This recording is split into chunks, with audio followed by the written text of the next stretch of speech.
Attention everyone! We've prepared a special compilation just for you, in case you happen to miss some of our captivating videos. Whether you're seeking something engaging to do, or simply looking for a background companion, you're in for a treat. If you find yourself bored and in need of some entertainment, look no further. Our compilation is designed to provide you with a range of intriguing content that will captivate your interest. From peculiar teas to fascinating stories, we've got you covered. To make the most of your experience, don't forget to show your support by liking and subscribing to our channel. By turning on the notification button, you'll be the first to know when we release new videos. So the next time you find yourself unable to sleep or seeking some late-night amusement, you'll know exactly where to turn. What is the stupidest thing you've done just to show you could do it? Story 1. The Cinnamon Challenge. I've always been good at those weird food challenges, so I did it pretty easily. But some people really messed up their lungs trying it. My sister-in-law did this, and now she's allergic to cinnamon. Never realized how many things have cinnamon before then. I'm allergic to cinnamon too. I never saw anybody else, so yay! Sad thing is, I used to be a baker. Went to pastry school and everything. Also, autumn is my favorite season. Pumpkin spice everything, all the things. Pumpkin pie, apple pie, cinnamon rolls, apple cider, cinnamon-scented everything for 3 to 4 solid months. From autumn till after Christmas sucks because they have absolutely cinnamon-scented pine cones at every store entrance. And for some reason, a store still had them recently a few months after Christmas. Cinnamon Toast Crunch used to be my favorite cereal. I used to make my famous snickerdoodle cookies, buckets at a time for friends and family. I miss Cinnamon Toast. So simple and delicious. I never had a Cinnabon, and I guess I never will. Silver lining, I started baking again last autumn and decided to just make my own pumpkin pie spice and cinnamon. So I still get to have nice autumny foods, I just gotta make them myself. My brother used to say he'd commit sinnicide just by blowing it in my face. Other brothers sent me a pic of snickerdoodles saying they reminded him of me because they'd unalive me.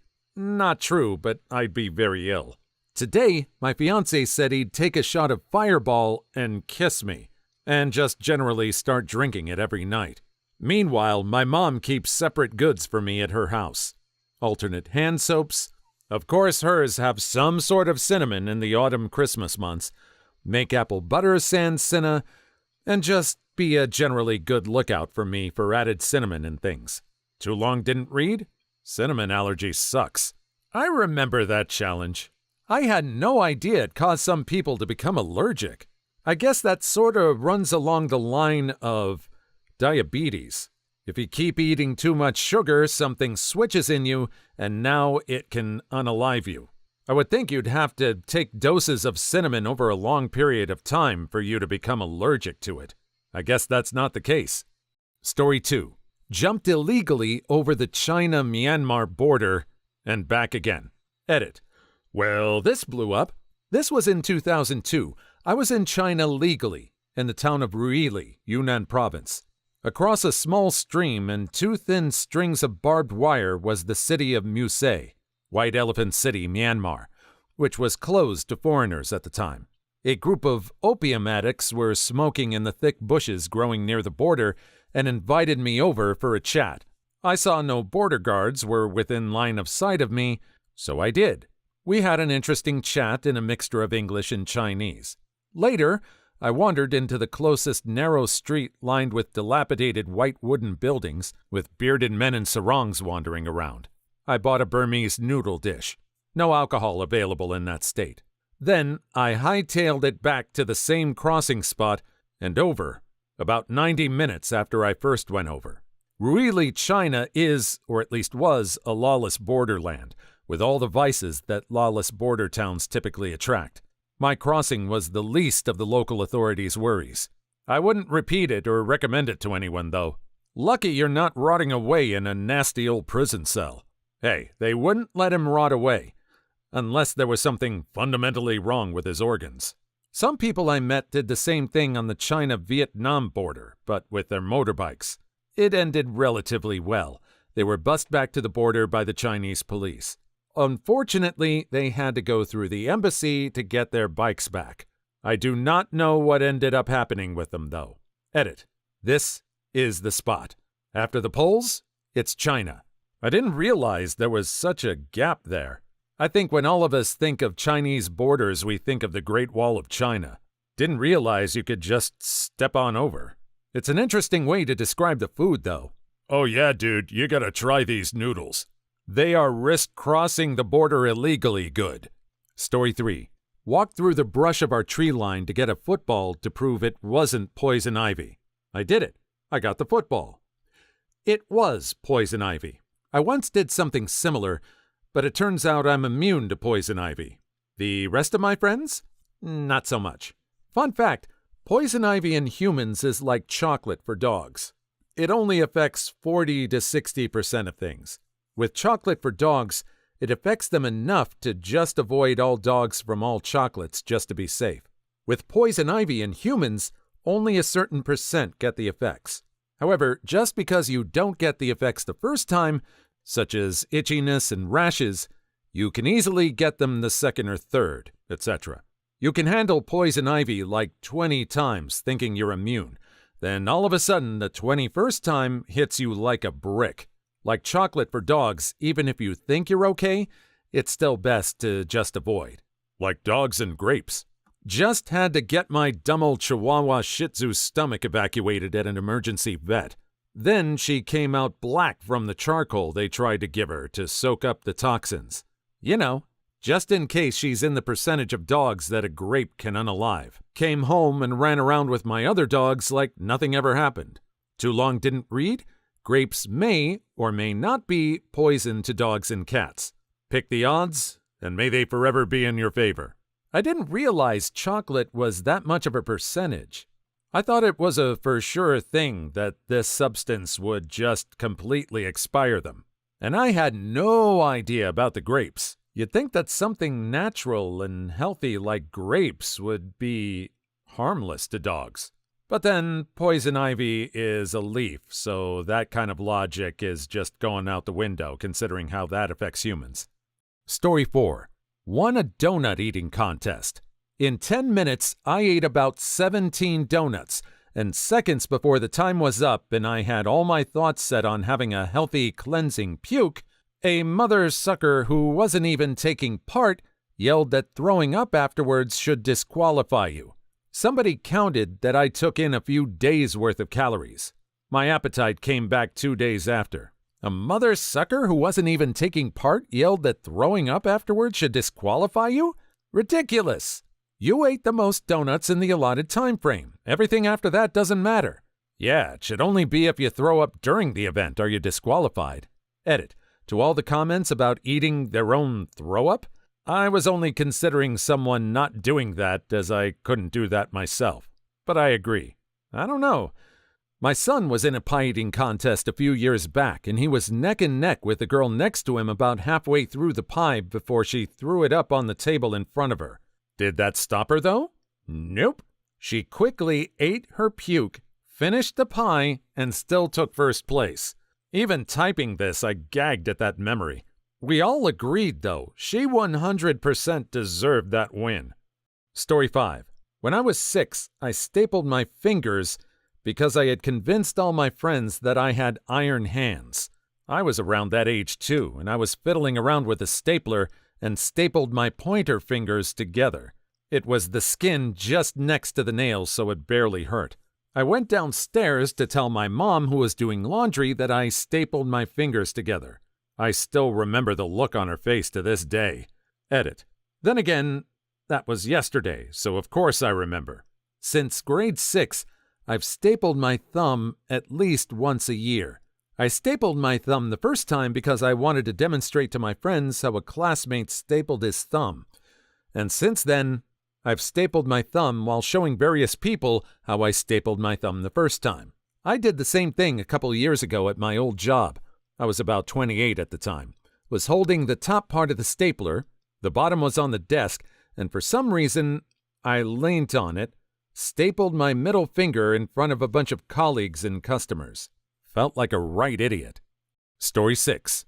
Cliff diving. Saw an old man do a front flip off a 40-foot cliff. I said if he can do it, so can I. I did the flip all right, followed by a belly flop that Zeus could hear. Knocked the air out of me, but luckily people were floating nearby to save my dumb butt. I bruised my butt by jumping off a similar height rock and landing in a seated position. How was the enema? I've literally never told anyone this except the doctor at the hospital, but that happened to me too. I got thrown off a jet ski at 70 miles per hour and hit the water butt first and then smacked my head. Pooped my pants, sprained my neck, had a concussion, and sprained a shoulder. 0 out of 10 do not recommend. Edit. Wow, thanks for the award. I'm glad that my poopy jet ski story made so many people laugh. I'm okay now, just a few issues with my shoulder, and will never get on a jet ski again. I remember doing a belly flop in a pool just for fun. I remember how much that hurt. I can't imagine the pain this person must have gone through. His belly must have been beyond red. The sound of that flop probably made you feel like you broke skin or something. Like you cracked open your stomach like an egg. Story 7. Excuse me. In 2001, my sister got me a Sony phone. A tiny little thing with a flip-down front. She worked in a phone shop and got a discount. On the box, it said the phone was waterproof and there were tiny rubber seals in place. I believed them. At the pub where I worked, this aspect came up in conversation. Some guy said the phone couldn't be waterproof, and that showerproof was probably more accurate. Remembering the box, I argued the point and dropped my phone into a pint of beer in an effort to prove it. I was wrong. Brutal but well-earned life lesson.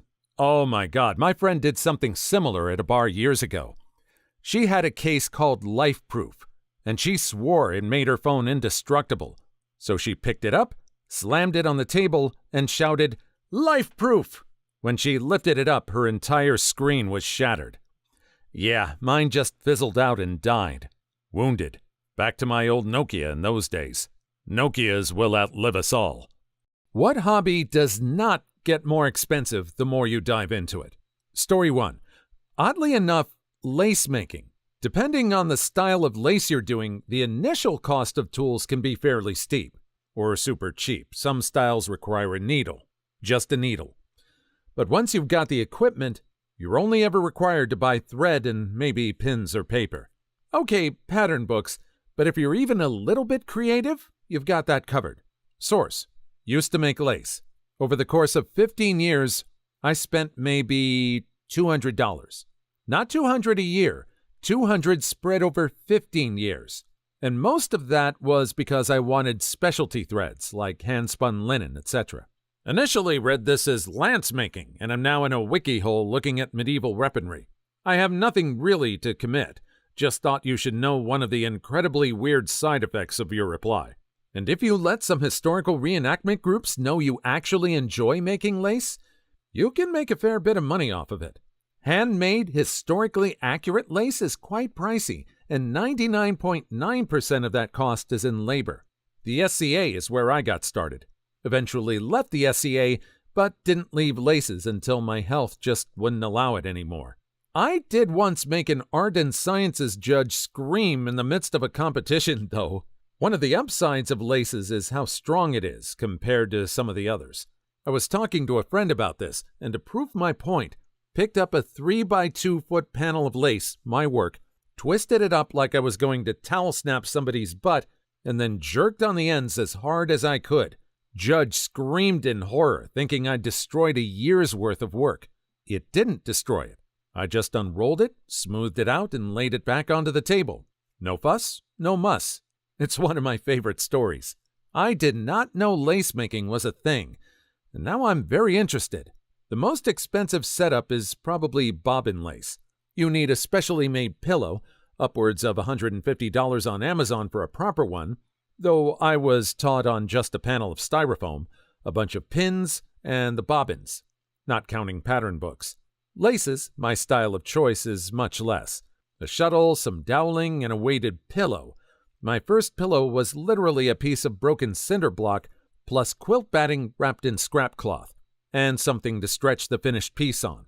I used canvas stretching frames because they were modular, cheap, and reusable. There are half a dozen needle lace variants, most of which require only a needle and thread, or in a couple, a needle plus some sturdy paper to prick the pattern into. Irish lace requires a crochet hook, less than $5. Tatting like your grandma did can be done with a long needle or with a shuttle, again, less than $5. There are a few more variants, but these are enough to get you started. Personally, I went with lasses because it was the oldest. Samples of what could be called lasses have been found buried with mummies. $200 over 15 years? I know some hobbies that would require $200 before you even get started with them. That's pretty impressive. It kind of sounds like a hobby where once you know the pattern you have to follow, you can just sort of turn your mind off and have a sort of meditative effect. Plus, it sounds like you could have a side hustle and make a little bit of money, too. That's never bad. Story 2. Lockpicking. That actually makes more money, if you're fast enough. You can do it legally, you know. Lots of people lose their keys or never got keys to something they own. Funny story. One day, I had the most horrible, nerve-wracking workday. I just wanted to go home, make dinner, and chill with my significant other. She knew about my workday, so she didn't tell me about how we had a power outage, hoping she could fix it before I got home. She couldn't, and all the apartments around had power. I figured a fuse must have switched off or gone bust. There was a box with fuses in the hallway, and it had a padlock. I tried to call the super, then the electricity company, then any neighbor I could find, and no one had a key. I tried to cut a can of Coke in a way that could shimmy it to no avail. I was as ticked as I was desperate. All our devices were running out of juice by 10 p.m. So I called a locksmith. The dude came within 20 minutes, opened the padlock within 40 seconds, and left. That was quite expensive. I turned on the fuse switch, went back inside, opened a beer, and ordered a lockpicking kit on Amazon. Been carrying it with me ever since. Came in handy twice. Once, my boss got locked out of his office. Another time, a friend lost her bike keys. I've gotten a bit better, but not a lot better. I think it's a great life skill. It made me evaluate my security choices better, and it's a great conversation topic sometimes. 9 out of 10 would recommend. If you're on YouTube as much as me, you've probably seen a few lockpicking channels. I think they're always very interesting. They're a little bit frightening. While some locks are a little bit more secure than others, these channels seem to prove that no lock is 100% foolproof. It sometimes makes me wish I could have learned this skill when I was younger. Story 3. Writing. It may even happen that by diving into it, you could earn something. Writing. It takes a certain amount of conscious effort to keep prices down, though. 1. Knowing that you don't need a fancy computer to run a word processor. You don't need a Mac when a Chromebook or lower-end PC will suffice. Nowadays, a Bluetooth keyboard for your smartphone will also work. 2. Knowing that Google Docs and OpenOffice are free, and that you don't need to shell out money for MS Word or Scrivener. 3. Knowing that you do not need to pay for illustrations unless you're ready to sell to a publisher. 4. Knowing the difference between actual publishing and vanity publishing. 5. Knowing that you need neither the best keyboard nor the best chair to write. 6. Not spending money on writing-related tchotchkes. 7. Knowing that you do not need to pay for feedback. The internet will gladly give it for free. 8. Realizing that if your story is compelling enough, you don't actually need coffee. I agree with all of these except 7. Most free internet feedback is awful and unhelpful. Paid feedback is worth the cost. Knowing how to spell tchotchkes. That's a lot of stuff I would have not even considered doing. I thought more about, okay, a pen and a notebook to scribble. And these will be full, so you need more. Writing is a hobby. And that's very true that you don't need a Mac to be able to write. Almost any internet-capable device will work. I remember an interview with the person who wrote the 50 Shades of Grey books. She said she wrote those things on her phone, and she didn't use a keyboard. I believe her. Story 4. Cross-stitch, embroidery. It's fairly cheap in general, but once you have a few sets in, you have a wide variety of colors to do your own. Edit to add? Whoa. Thanks for the silver, my first. Came here to say this. You can make embroidery expensive if you want, but if you don't, it can be super cheap forever. I mean, DMC floss is what, 75 cents per skein? From DMC, it's 77 cents. At Michael's and Joanne in my area, it's 56 cents, but you can usually use a coupon to drop the price to 44 cents-ish. If you think you've got the passion, then embroider, fix, and fashion, for there's really nothing finer than a needlepoint designer. Take a moment, take a minute, take a spool of thread and spin it. Take a work of art to relish, make a pattern to embellish. See, I say it in confession that it's simply my obsession, for there's something pretty bitchin' about an afternoon of stitchin'. Story 5. Weightlifting. Average person would even save a ton of money by fixing their diet as a side effect. I bought my own home gym 10 years ago, paid $2,000 used. Had a few upgrades, so $2,500 altogether. I have almost all the equipment needed, minus a leg press station. Over 10 years, my gym would have cost me $20 a month. A membership here runs about $80. I'm super strong and relatively healthy. I should jump on my elliptical more. For the first 5 years, I also ate super healthy and lost a ton of weight. Eating healthy stopped me from eating out and also made my groceries inexpensive. I've been a little more lax now, tougher with my wife and kids around. Still have the gym though, and still like lifting weights. Who knows how many years I've extended my life, which I guess will cost me money though? Hell, live longer, have to pay more to live. It's a pay-to-play system. You can always take up smoking to even everything out. Story 6. Magnet fishing. All you need is a strong magnet and some rope, really, and maybe a few other things like gloves. Maybe even find something valuable one day if you're exceedingly lucky. I pulled a gun out of a local river. Explaining magnet fishing to a cop you called on yourself is an interesting conversation. At first I read this as I pulled a gun at a local river, and I was like, damn, I shouldn't mess with this guy. I'm mostly water. Today I learned of a new hobby. Sounds fun. It's tons of fun. 99% of the stuff you'll find is just junk. Lots of nails and fishing hooks and whatnot. But it helps keep the river clean and gives you something to do on a nice day. The typical joke is someone fishing for fish and coming up with a boot or a tire. It never occurred to me to be on the other end of that, to actually fish for something that isn't fish. I wonder if magnets can also help bring up iPhones. In a well-known enough city, you could probably make some bank finding those things. Story 7. Wildcrafting. That's pretty much the entire point. Note, wildcrafting should be practiced mindfully, with sustainability in mind. Take only what you need, leave enough for the plants and animals to live well and reproduce. Abundance is there, but only if we don't harm it. Well, now I need to know more. Basically, the skill of identifying and utilizing wild plants for things like food, medicine, and other utilities. The point is generally to use local plants and things you already have available as much as possible. You can get pretty far with some really good Googling. Joining some groups, Instagram and Facebook both have some pretty active communities, and nothing more. I picked it about 2 years ago, and I think the only thing I invested in was a pair of $10 gardening gloves. Story 8.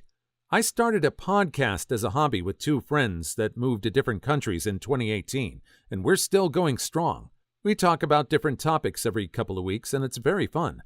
The only expense we have is the host website, but we only pay because we have uploaded many episodes and needed more cloud space. But it's still very cheap in comparison to other hobbies. If you need to save money, could you not upload to Spotify or YouTube or something similar that lets you do it for free? Podcasting can be done this way, but it's really hard to get any traction by uploading like that.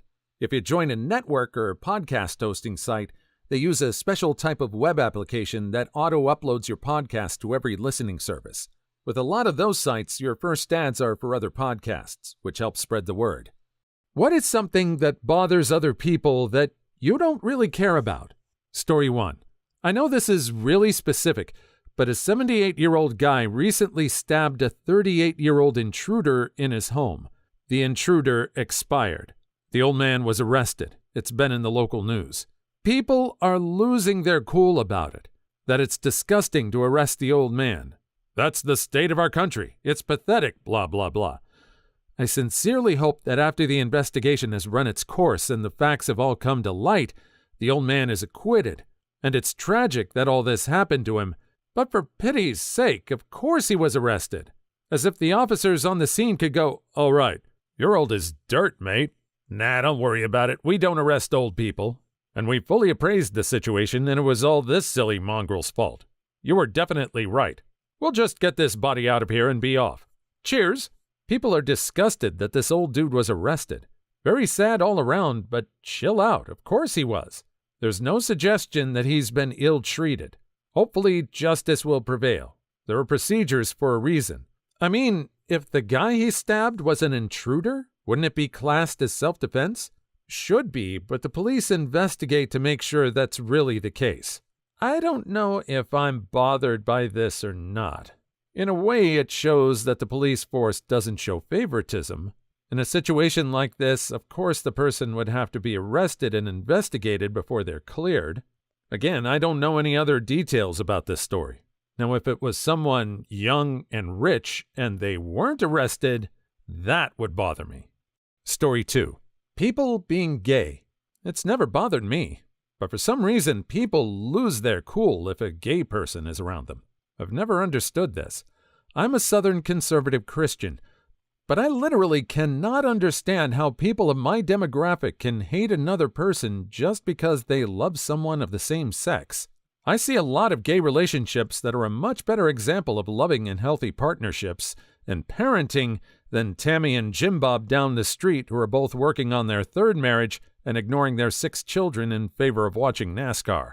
On a similar note, I've never understood the argument, "Well, how do I explain homosexual couples to my kids?"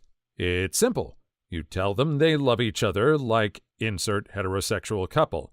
Kids will just absorb that stuff and accept it like all of my younger cousins did when my oldest cousin came home with his boyfriend. The only kids who will truly have a problem with LGBT people are kids who have been taught from an early age that it's wrong.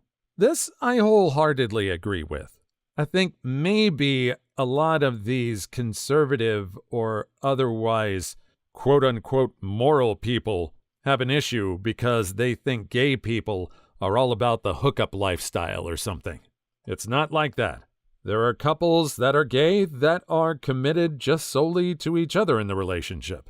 I've known gay couples that are just amazing, that have stayed together for a long time and are committed to each other.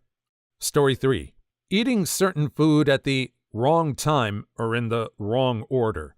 I may start the day with roast vegetables and have porridge in the evening, eat 5 small meals in one day, then one big one the next day while snacking on bits of fruit over the rest of the day. I'll also happily eat just a bowl of butter beans or lentils. If it comes in a can, I'll just eat it as a mini-meal. Food is food to me. Edit. Some people have mentioned this. I'll throw seasonal foods into the mix.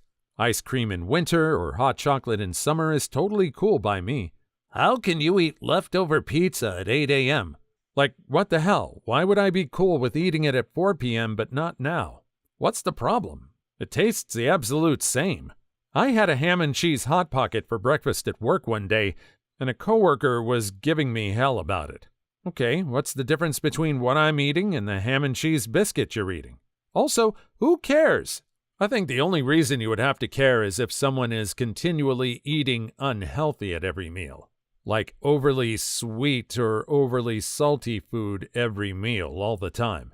If they're balanced meals, but they're eating breakfast-type food at dinner and dinner-type food at breakfast, yeah, I don't see a problem with it. Story 4. When I'm driving with someone, and with little notice, I'm instructed to make a quick exit or turn. I miss the exit or turn, and the person yells, "Oh my God, you missed it! Now we have to U-turn, blah, blah, blah." And I'm just sitting there, content with my decision to not risk our lives by cutting traffic, hitting someone on a road median, etc. Getting somewhere 3 minutes faster by risking your life is not worth it. Ooh, you should have me as a sidekick. Multiple times I've been commented on as being a very calm co-driver and not getting upset when people miss their turn, and instead just quickly trying to figure out where to go next from here. I didn't even know you could do it differently. Just seemed like the most sensible thing to me. If someone gets upset you missed a turn when you can just go one more block up and get where you're going safely, you need to drop that entitled piece of dirt on the curb and keep going on your own. Story 5. Who the hell is Logan Paul anyway? I agree that it's better or easier to just ignore celebrities instead of actively wasting energy hating them. That's pointless. However, what bothers me about the Paul brothers is the influence they have over young kids that watch their videos and other similar channels. I don't want to sound like an old grump, but they're such obnoxious, entitled man-children, and it sucks that they have a platform for kids to try to imitate their behavior. So while their fame does annoy me, the Pauls themselves don't annoy me as much as parents who buy smartphones and tablets for their kids when they're really young. Edit. To clarify, not just parents that buy the electronics, but parents that let YouTube, the internet, or social media teach their kids values and how to treat people. Obviously, you can't control everything your kid sees online, but parents should at least be teaching their children enough that they don't end up considering the Pauls as an example of normal behavior for young adults. Right? Story 6. When someone has a different opinion and speaks on it. Cool. I'm interested to see what makes you think that way.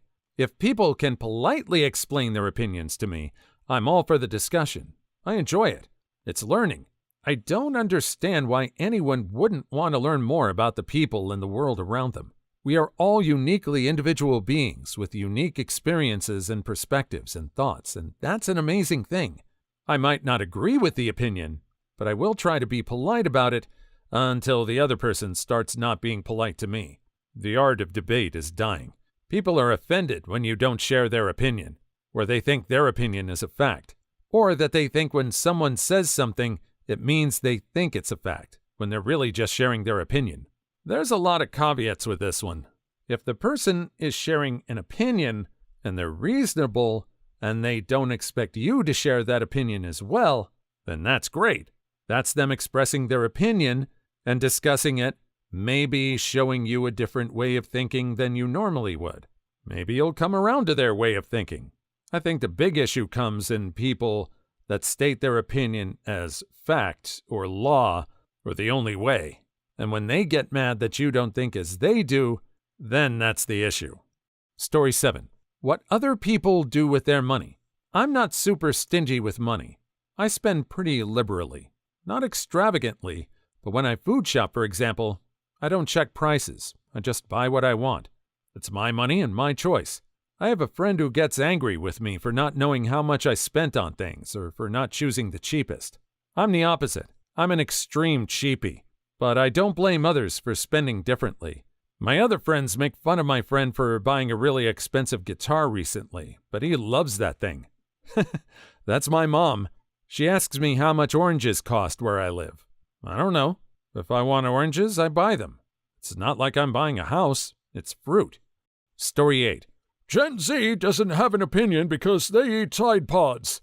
I feel like the people complaining about this are really out of touch with their own generation's stupidity. One of the main offenders I see on Facebook is the same person that held his hand in front of a blowtorch for fun. Every generation has stupid people. We're just so much into the digital age that whenever someone does something stupid, the whole world sees. Gen X here.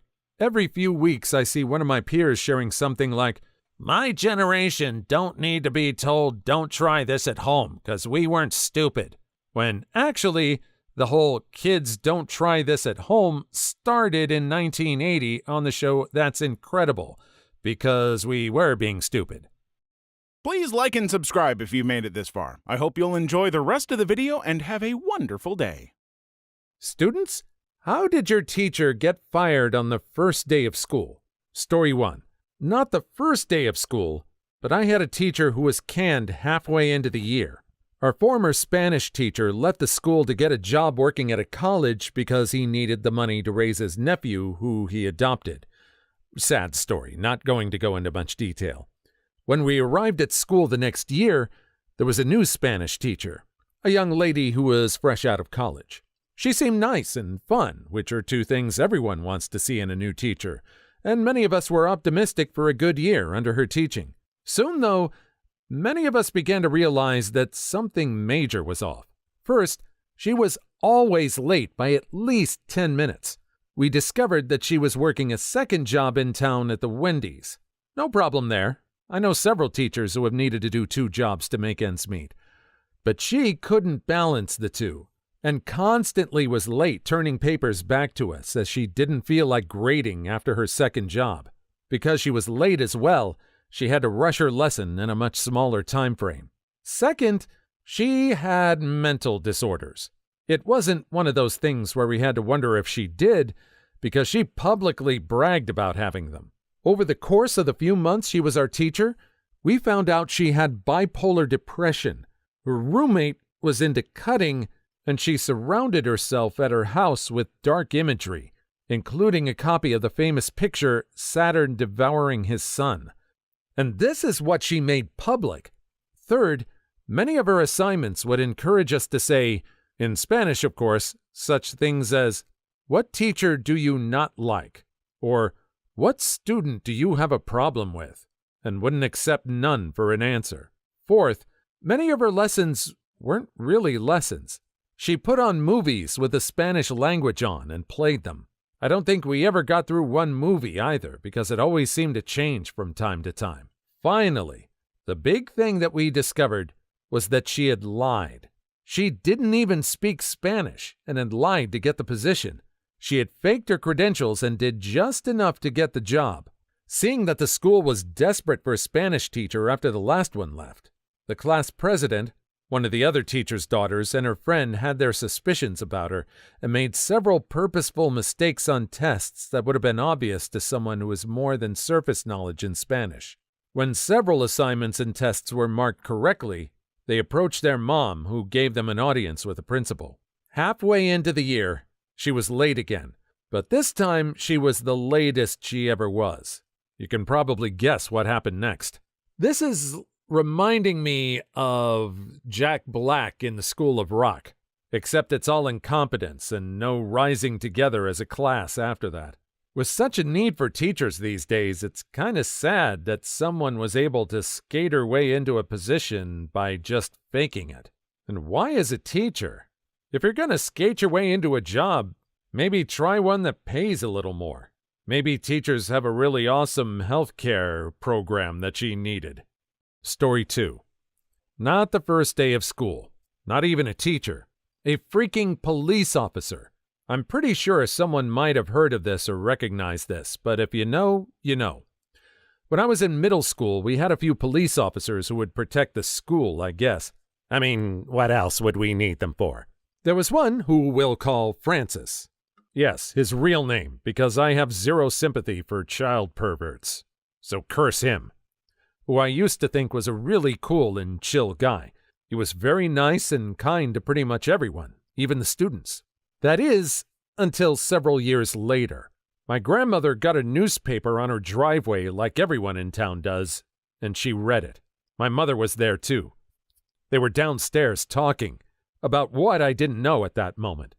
I went down there, and my mother told me that one of the officers from the middle school I used to go to was fired and arrested for texting underage boys that went to the school. Apparently, he was gay, judging by the fact that he took interest in boys. But we're talking about minors here. People who aren't even adults yet. These kids were at least 10 to 12 years old, according to the paper. The worst part was that he's been doing this for a while. I'm not sure how this stuff was discovered, but I had all sorts of chills sliding down my spine. It was disturbing. I literally thank God every day I wasn't one of those kids. His wife left him after she heard about it. I'm not sure if he has kids, but if he does, I feel bad for them. The fact that this stuff has apparently been going on since I was in middle school makes me wonder what else he was doing with all that time in his freaking office. It's really unbelievable that he's been doing that stuff for that long and no one knew about it. I don't blame anyone for not knowing, but it's just really bone-chilling to find out years later that one of the nicest people I've ever met was a complete, total child pervert. It makes me sad, too, as he's one of the adults I looked up to when I was having trouble behaving in middle school.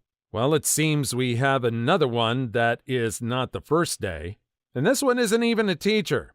That part's a little disappointing.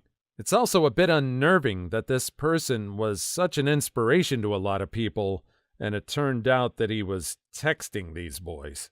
Did anything happen beyond that? I hope not. What happened to this guy after? I mean, he didn't just disappear. Story 3. So she wasn't fired on the first day, but we knew she wasn't long for the job on day 1. Freshman year of high school, geography class. We have a brand new teacher, and she asks us, as a fun little opener, to draw a map of the classroom, and then proceeds to hand us all boxes of crayons and construction paper like we're 5. But a new teacher, small town, none of us say anything because our parents will hear about it, so we all sit down and color. As we're making our maps, there's a bit of chatter, nothing too crazy. Just the first day of school banter since the class and teachers seem like they're going to be fairly chill. Then suddenly, seemingly out of nowhere, the teacher screams at us, "None of you have any idea how hard it is to be a teacher!" And she storms out of the classroom. We're all looking around completely baffled. I was fairly new to town myself at the time, so I hadn't been talking to anyone. But I had been listening to the various conversations, and I hadn't heard anything that should have set her off. And trust me, I'm a massive teacher's pet. The most we did was give each other looks when she started treating us like 5-year-olds. But no one called it out. Lady was just dealing with life, I guess, but like I said, a small town. Everyone knew before the day was over that she'd just screamed at her class while they were coloring with crayons on her orders. She was not hired back the next year. Kinda sad for her, since she's also the teacher who got me treatment when I broke my arm in the gym, and the gym teacher wouldn't let me go to the nurse. So this teacher lasted a whole year? What was the rest of the class like? Did she make them put on a geography play with songs and costumes? She seems to have some good qualities. She was able to get a treatment for a broken arm for that student that was being refused one. Did she teach kindergarten before? Story 4. There was one day I overslept and showed up to a 2-hour class 15 minutes late. I caught some of my students on the way out, collapsed in my chair panting, and begun the algebra lecture. As far as I know, no one ever squealed on me. That was years ago. Since then, I have walked into class no later than 5 minutes. That time was when I ran out of the classroom because I left the special papers for my vision-impaired student in my car and realized 5 minutes before class when he walked in. Another time I walked into class and collapsed and explained that I had just sprained my ankle getting to my car and thus would not be walking around the desks for the next month. But the massive bleeding from my knee was wrapped in gauze. So when I had time to get an ace bandage and a mess of ointments and such after class, I'd be well on my way to not gritting my teeth in pain. I think that class was impressed or appalled by my dedication.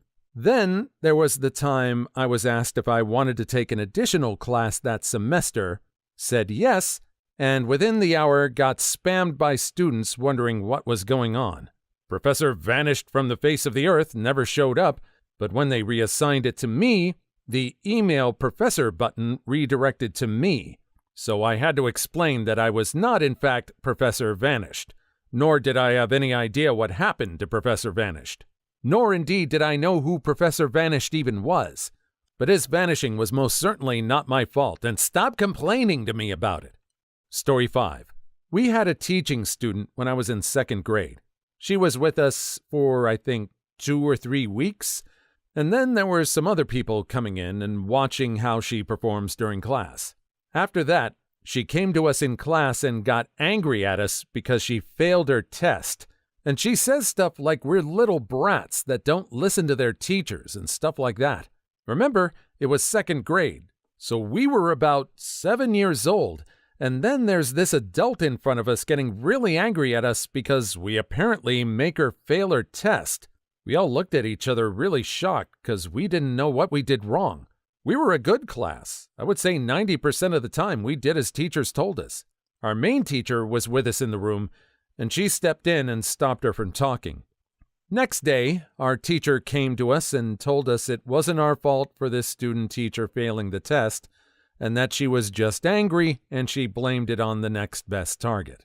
She also said that the student teacher would never come back to our school for her behavior. But I don't know if she continued the path to be a teacher or if she stopped after failing the test. Story 6. The geography teacher thing reminded me of our own from high school. Our original geography teacher was this sort of goofy lady who could handle our uppity class well. Well, it was more like 3 or 4 guys, actually, but the effect spreads. One day, she goes on sick leave or something, and we're getting a new one. First, the troublemakers think it's going to be some young schmuck they can bully easily. But then word comes around from other classes that the new teacher is an ironic witch, and people start getting spooked. New teacher comes in. Everyone immediately quiets down.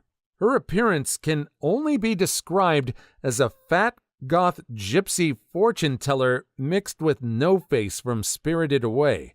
Dressed in all black, had this really long jet black hair that was slightly poofy so it would cover her shoulders and make her look completely oval, and a vicious face to boot. Very stiff. Gives a vibe of military discipline.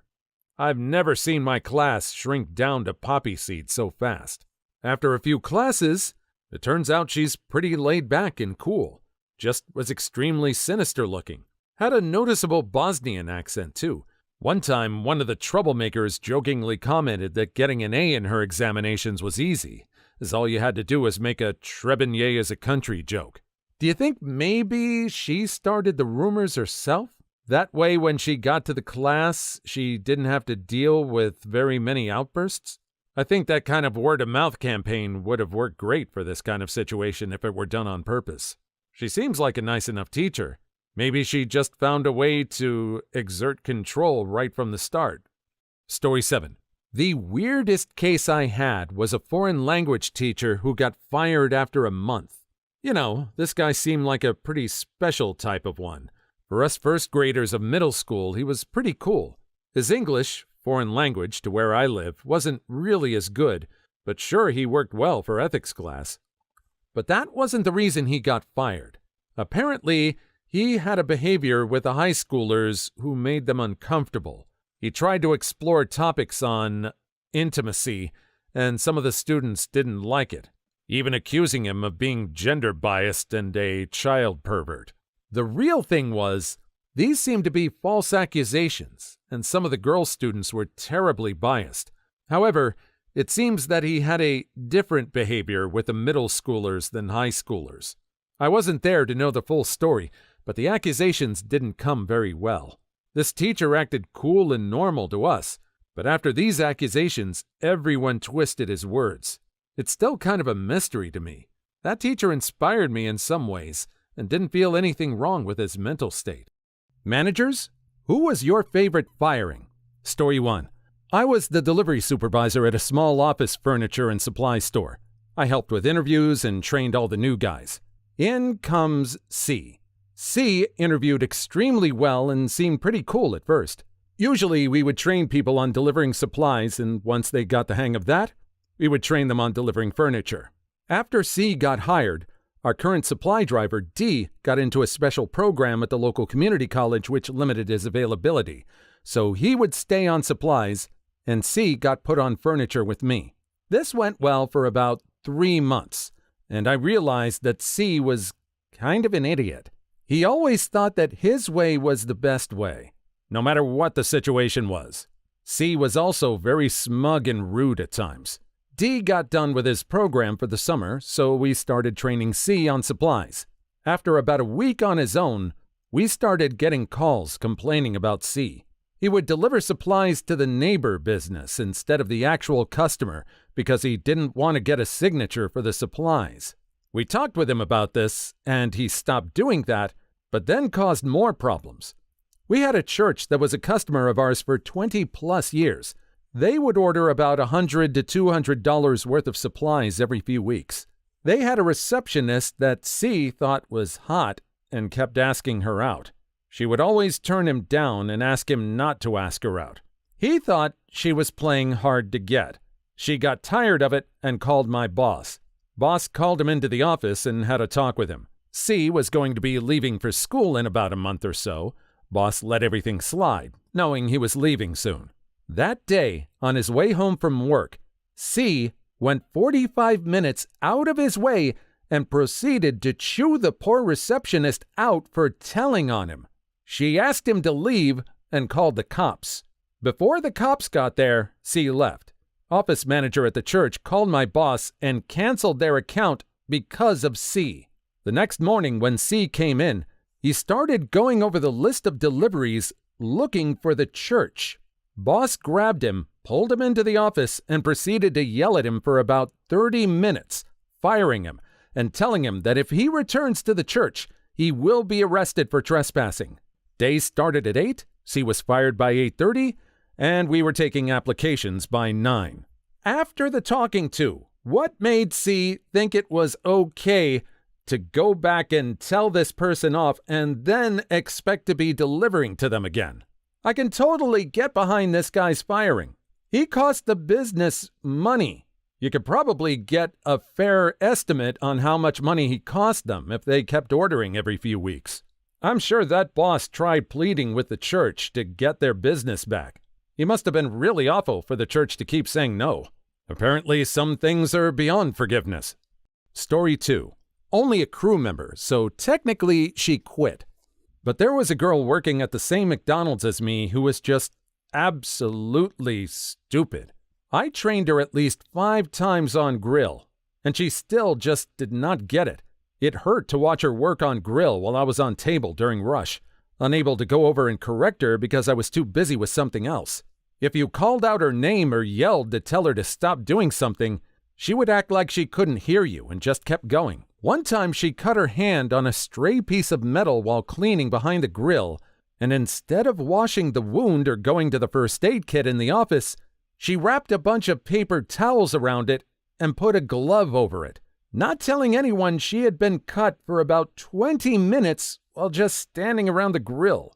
Then, when I got a Band-Aid and disinfectant for her, she had the audacity to say she could get them herself.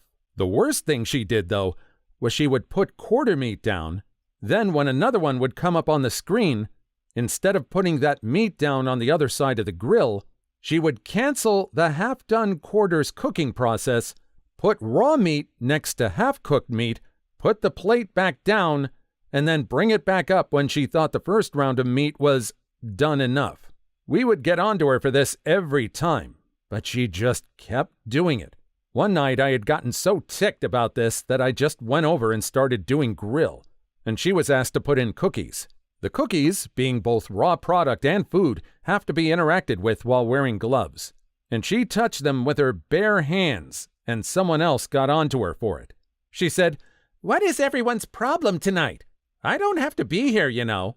Fed up with her attitude, I turned to her, pointed to the door, and said, "Then go." She walked off in a huff, clocked out, and left, obviously having just quit. Then ended up walking back in 5 minutes because she forgot her purse. The worst part is, after she left, we only had 2 people in the kitchen, and it was somehow running smoother with just the 2 of us. Yeah, if they find out things are running smoother without you, you aren't getting called back. You know how bad you gotta be to have things run smoother when there's less of you around? I hope she didn't work for another fast food place after this.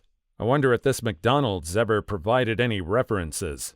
I'd almost bet she applied to other fast food places claiming her experience at McDonald's. Story 3. I may very well have been involved in getting someone fired at my job. I work at an active senior facility. Basically, the old folks are still healthy enough to do things on their own, but are still needing some level of supervision.